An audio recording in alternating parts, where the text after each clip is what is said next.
Les forces armées nationales ont fêté ce 1er novembre le 53e anniversaire de leur création, une commémoration marquée par des décorations et un grand défilé militaire exécuté sur le boulevard Mohamed Kadhafi en présence du président du Faso, chef suprême des armées. Et puis plus de 2500 logements sont en construction pour les familles affectées par le projet de l'aéroport de Doncin.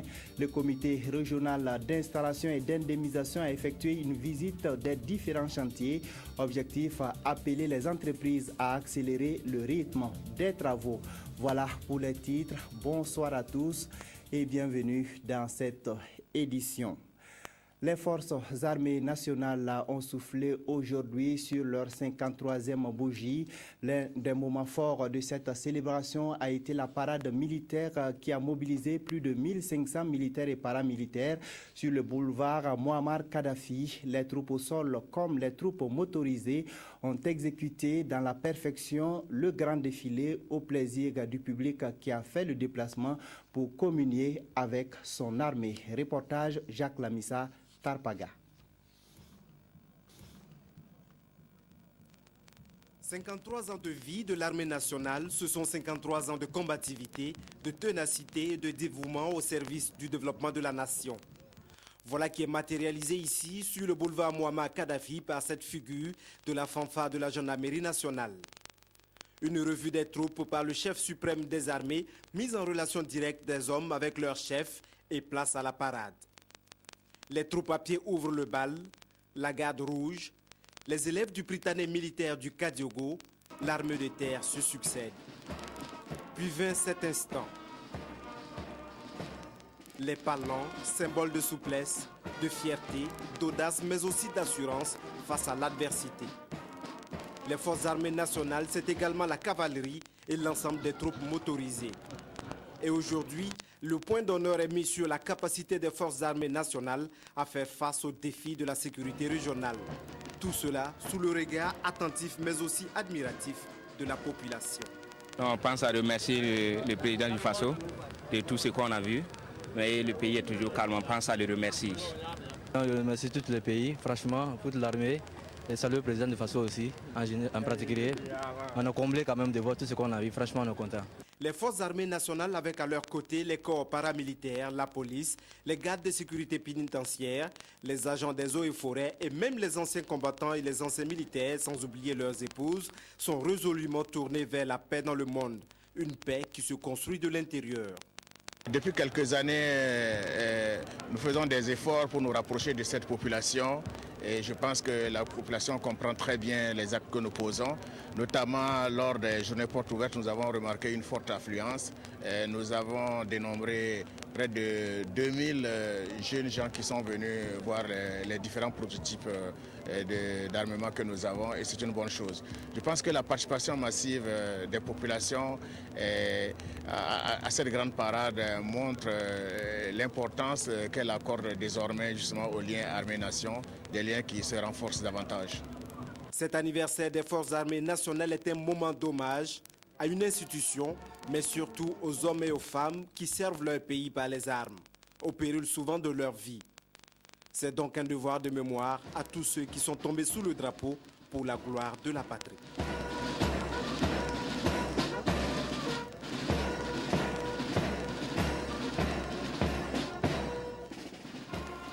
Et ce grand spectacle s'est déroulé sous le regard du président du Faso, chef suprême des armées. Ce 53e anniversaire a été célébré sous le thème « Les forces armées nationales face aux défis de la sécurité régionale ». À la fin de la cérémonie, le président du Faso s'est prononcé sur les interventions des militaires dans les opérations de maintien de la paix. On écoute au micro de Fousseni Kindo, le président du Faso, Blaise Compaoré. On sait qu'aujourd'hui, à travers les différents pays d'Afrique, dans certaines régions, il y a beaucoup de difficultés, beaucoup de conflits. Et nous avons vu l'exemple de notre contribution au Darfour, au Mali, Guinée-Bissau, qu'il est possible pour les armées d'aider ces nations en difficulté à se stabiliser. Alors c'est pour cela que je me réjouis de voir qu'au cours de ce défilé, l'accent a été mis sur la contribution du Burkina Faso qui déploie aujourd'hui près de 3000 hommes sur le théâtre des opérations en Afrique. Nous allons au Mali encore faire intervenir un deuxième bataillon, ce qui montre que le rôle de l'armée, c'est bien sûr garantir la sécurité pour la nation, mais c'est aller au-delà, voir que la déstabilisation du voisin, ça peut aussi être un problème de sécurité nationale pour nous. Et cet anniversaire a été mis à profit pour distinguer des militaires et des civils qui se sont distingués par leur dévouement au travail et leur esprit patriotique. 3 types de médailles ont ainsi été décernés à une cinquantaine de récipiendaires. Le point de la cérémonie de décoration avec Fousseni Kindo. Président du Faso, nous vous conférons la médaille d'honneur. Une cinquantaine de militaires, mais aussi de civils distingués. Les forces armées nationales, reconnaissantes à des Burkinabés qui ont contribué au développement du pays. Parmi eux, une quinzaine ont reçu la médaille d'honneur militaire, 16 la médaille militaire et 10 autres la médaille commémorative pour leurs efforts de construction et de renforcement de la sécurité régionale et internationale. Quant aux civils, ils ont reçu la médaille des sapeurs-pompiers. Jour de gloire, jour de joie, mais pour les militaires récipiendaires, il faut l'autorisation de la hiérarchie pour se livrer à la presse. Les civils distingués, quant à eux, ne s'accommodent pas de cette contrainte. Ça me va droit au cœur que les hautes autorités ont pensé à nous et ça nous interpelle également pour davantage poursuivre les missions et accompagner davantage les sapeurs-pompiers qui pour nous sont des partenaires. Les sapeurs-pompiers, inlassablement, dans leurs activités quotidiennes, contribuent à l'atteinte de nos objectifs dans la prévention et des risques professionnels. Lorsque nous devons également recourir à la réparation de ces risques professionnels, nous sommes soutenus. L'anniversaire des forces armées nationales n'est pas la seule occasion où les militaires sont distingués. La fête nationale du 11 décembre offre également l'opportunité aux militaires de recevoir des décorations.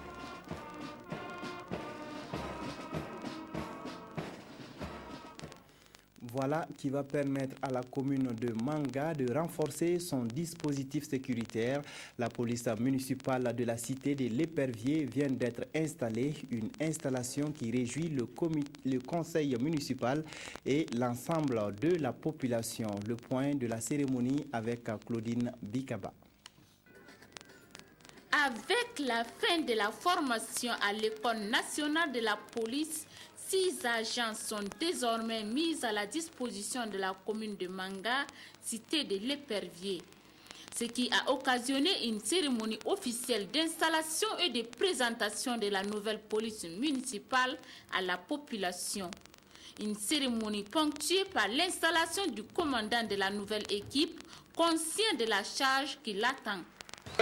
Avec la permission des autorités ici présentes, remercier ma hiérarchie pour cette marque de confiance placée en moi, en me nommant commandant de la police municipale de Manga. Aussi, voudrais-je les rassurer de mon engagement total à exécuter avec professionnalisme et loyauté toutes les missions qui me seront confiées. Le maire de la commune n'a pas manqué d'exprimer son enthousiasme de voir installer cette police municipale tant attendue dans sa commune. Depuis l'adoption du Code général des collectivités territoriales, nouvel ordonnancement juridique permettant aux collectivités territoriales de s'administrer librement dans le strict respect de l'intégrité territoriale et de l'unité nationale, la commune de Manga s'est résolument engagée dans la voie de l'édification d'une gouvernance vertueuse pour créer les conditions d'émergence de son développement économique, social et culturel. Dans cette perspective, le conseil municipal s'est fixé comme un des défis majeurs la sécurité des biens et des personnes. C'est convaincu de cette réalité que le conseil municipal a décidé courant 2011 de la création de sa propre police municipale. La population du centre-sud est sortie nombreuse pour être présente à la cérémonie d'installation de ceux qui assureront désormais leur sécurité.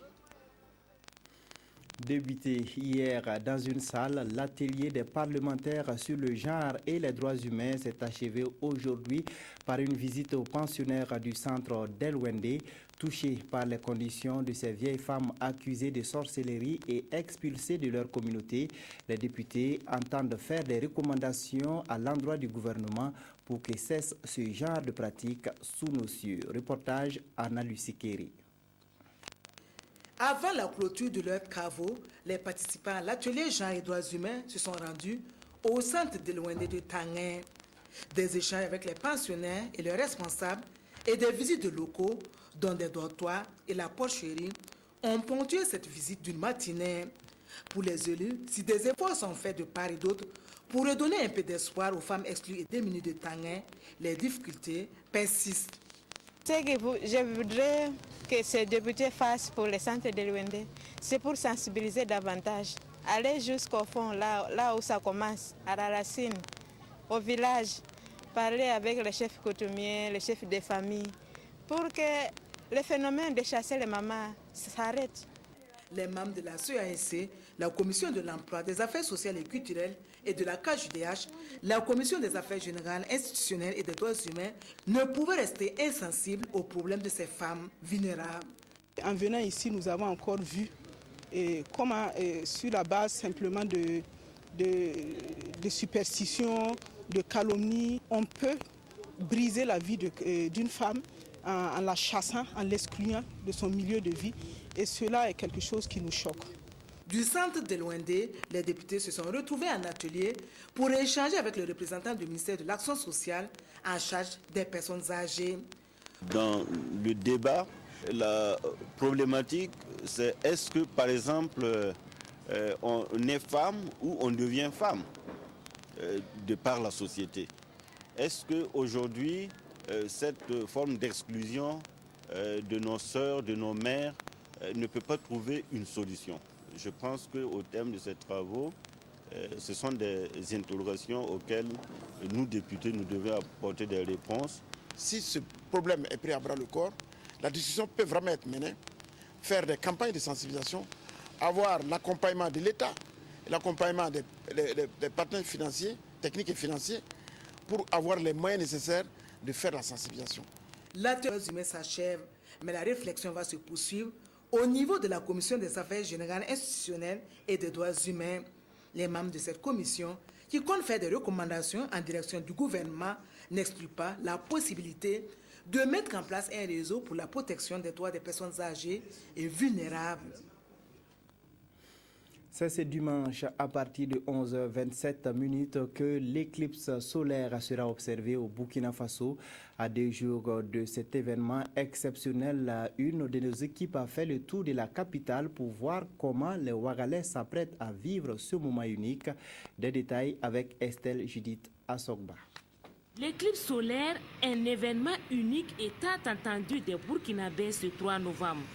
Depuis quelque temps, il est au centre des discussions des populations. Je suis curieux de voir à quoi cela ressemble ou je préfère ne pas la regarder.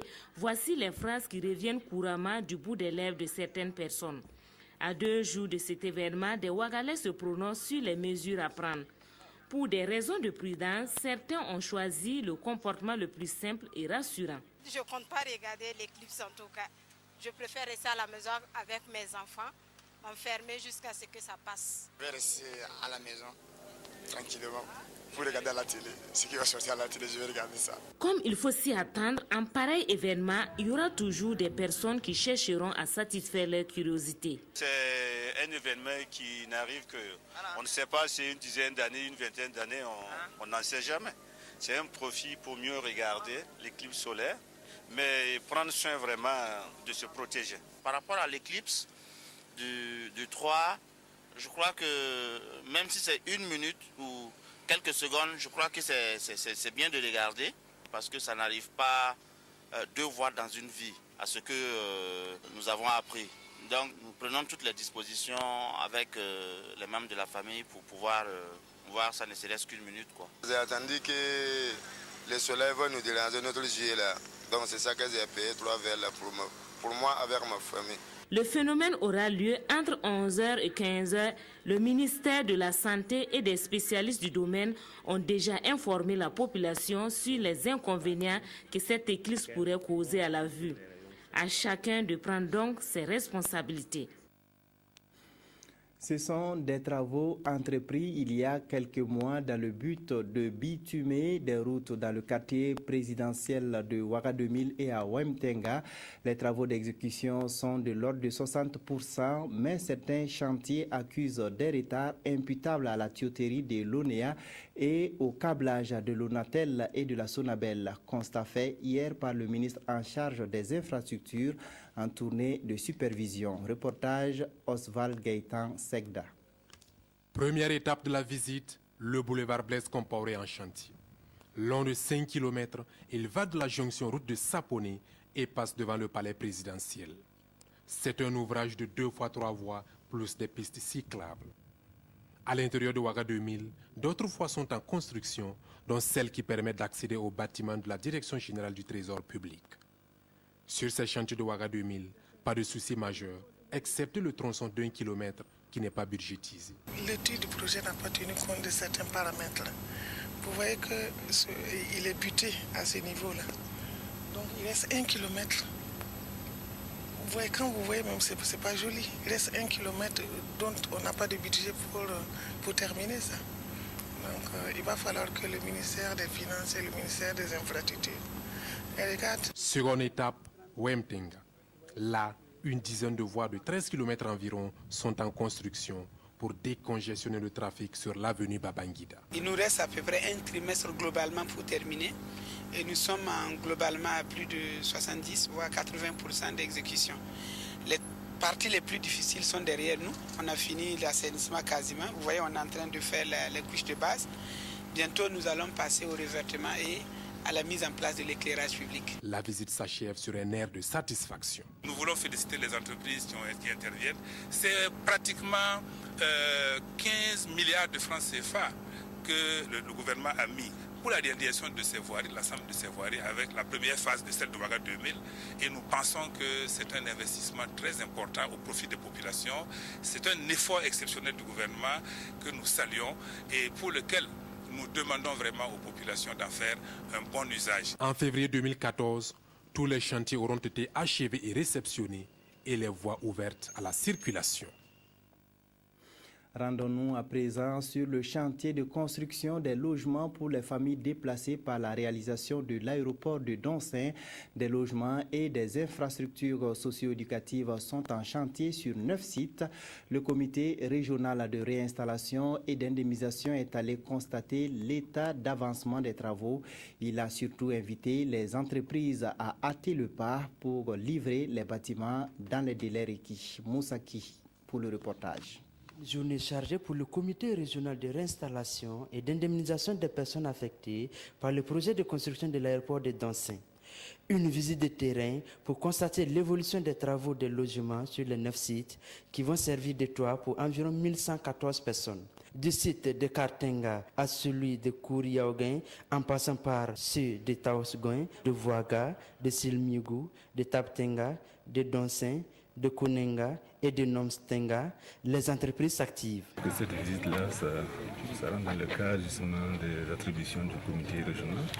Ce que ça veut depuis la mise en place, c'est des rencontres au niveau des bureaux. Donc on n'a pas eu l'occasion de venir sur le terrain. Les travaux ont commencé, c'était de bon temps que nous venions voir de visiter ce qui se passe sur le terrain. 2564 bâtiments de 10 à 54 tôles sont en construction sur les 9 sites. En plus des maisons d'habitation, il est prévu la réalisation des équipements socio-collectifs tels que des écoles, des collèges, des dispensaires, des forages et des équipements de proximité comme des espaces verts et des aires de jeux. Et pour le directeur général de la maîtrise d'ouvrage de l'aéroport de Donsin, toutes les mesures sont prises pour rester dans le délai. Notre objectif, c'est de faire en sorte qu'on puisse avoir ces maisons-là à la fin de l'année et que on puisse transférer les populations dès le début de l'année prochaine. Il ne faudrait pas qu'on loupe cet objectif-là. Nous voulons faire en sorte que les gros travaux puissent démarrer dans les plus brefs délais. Ces bâtiments vont contribuer à l'amélioration des conditions de vie des populations déplacées. Le nouvel aéroport sera bâti sur une superficie d'environ 4400 hectares et sa première phase de construction est prévue pour prendre fin en 2018. En sport, c'est un Algérien qui a remporté la 8e étape du Tour du Faso couru aujourd'hui entre Bobo Dioulasso et Banfoura. Adil Barbara signe ainsi sa 2e victoire sur le Tour. Le Burkinabé Abdul Aziz Nikema reste toujours leader du classement général. Reportage Modeste Ouedraogo. Un éclair de génie d'Adil Barbari lui permet de signer sa 2e victoire de la compétition et la 3e pour l'Algérie. L'envie, la détermination, avec la complicité du climat sont autant d'ingrédients qui ont permis ce sacre algérien. Devant la place Tefo Amoro, les 57 coureurs sont soumis à l'épreuve des 84 km entre Bobo Dioulasso et Banfoura. Dans le peloton, il y a ceux qui cherchent le maillot jaune, ceux qui visent les victoires d'étape et les disciples du baron Pierre de Coubertin, dont l'essentiel est de participer. Le peloton est groupé et roule à vive allure et on assiste par moments à des attaques matinales, histoire de jauger les ambitions des uns et des autres. Quelques coureurs parviennent tout de même à se détacher du peloton, mais ce n'est qu'un feu de paille. Le peloton se regroupe à nouveau et se prépare pour le sprint intermédiaire à Péni. Harouna Ilboudo du Burkina Faso, avec ses jambes de feu, traverse le point chaud en premier, suivi de Abdou Sekondo.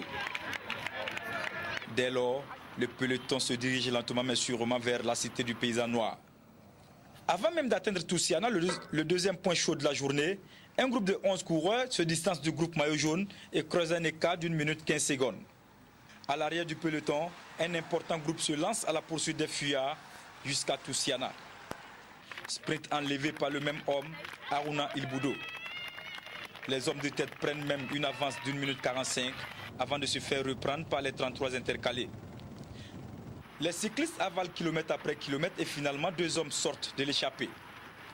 Adil Barbari de l'Algérie et Harouna Ilboudo du Burkina Faso.